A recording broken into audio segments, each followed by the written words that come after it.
Le comité de veille et d'alerte sur le lotissement du quartier Djabir s'est encore réuni ce dimanche 3 mai 2026 au terminus de la ligne 1 des bus Tata pour dénoncer des irrégularités notées dans le processus du dit lotissement. Depuis plusieurs mois, le comité de veille sur le lotissement et les litiges fonciers à Djabir s'est engagé de manière responsable et citoyenne à comprendre et à éclairer l'opinion publique sur les nombreuses irrégularités qui entourent ce projet de lotissement. Dans ce cadre, nous avons entrepris des démarches administratives auprès des services compétents afin d'obtenir la communication de documents officiels relatifs au dit lotissement. Il s'agit notamment de l'arrêté ministériel autorisant ce lotissement, du plan approuvé annexé à cet arrêté, des actes d'autorisation subséquents ainsi que de la composition des membres chargés de la distribution des lots. Malheureusement, malgré plusieurs sollicitations formelles, aucune suite favorable ne nous a été réservée.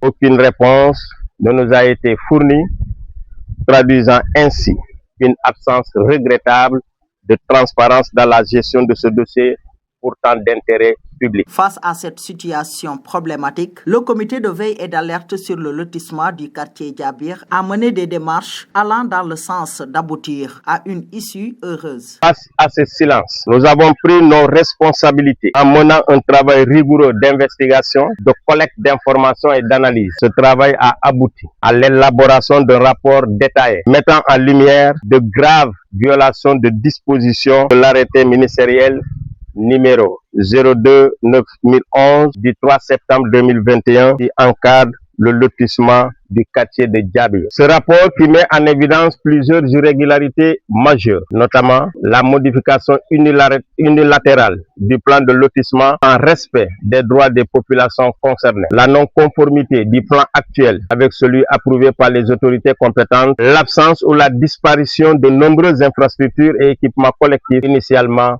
prévu, la réduction des superficies des parcelles en violation des normes fixées, la poursuite des ventes illégales de terrains et de constructions anarchiques sans autorisation de construire malgré la suspension officielle du lotissement, l'occupation irrégulière des voies publiques et des zones de drainage exposant le quartier à de graves risques d'inondation et l'absence de certificat de conformité attestant de la régularité des opérations. Au regard de la gravité de ces faits, et dans un souci de faire prévaloir le droit, la justice et l'équité, le comité de veille a décidé de saisir les autorités judiciaires compétentes. Ainsi, une plainte contre X a été déposée auprès du procureur de la République près le tribunal de grande instance de Ziguinchor depuis le mois de mars dernier. À ce jour, nous restons dans l'attente des suites judiciaires à cette procédure. Notre démarche n'est dirigée contre aucune personne en particulier.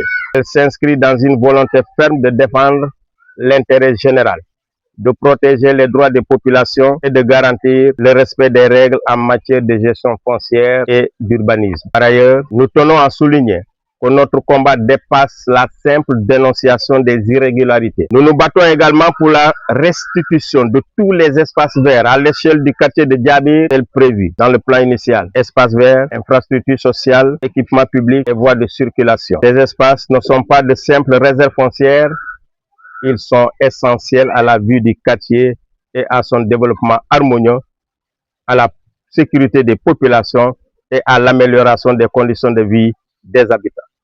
Leur détournement ou leur disparition constitue une atteinte grave à l'intérêt collectif. Face à la presse, ils interpellent aux autorités compétentes sur une prise en charge des mesures idoines pour faire respecter le droit dans cette affaire qui n'a que trop duré. Nous appelons ainsi les autorités administratives, techniques et judiciaires à prendre toutes les mesures nécessaires pour faire toute la lumière sur les irrégularités constatées, situer les responsabilités, mettre fin aux pratiques illégales en cours et rétablir le lotissement de Djabir dans le strict respect de la légalité. Nous le disons avec force encore une fois, Djabir n'est pas à brader. Djabir n'est pas un business. Djabir est un droit. Nous lançons une fois encore plus un appel solennel aux autorités.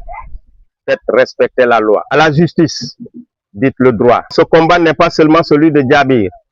C'est le combat pour la transparence, c'est le combat pour la justice, c'est le combat pour la dignité. Et ce combat, nous ne le lâcherons pas. Nous invitons les populations à rester mobilisées, vigilantes et engagées dans ce combat citoyen pour la justice foncière et le développement durable de notre quartier. A rappeler que depuis la reconnaissance de cette partie de la commune de Ziguinchor comme quartier depuis 1995, ce lotissement n'a cessé de secouer la vie quotidienne des populations de Diabir.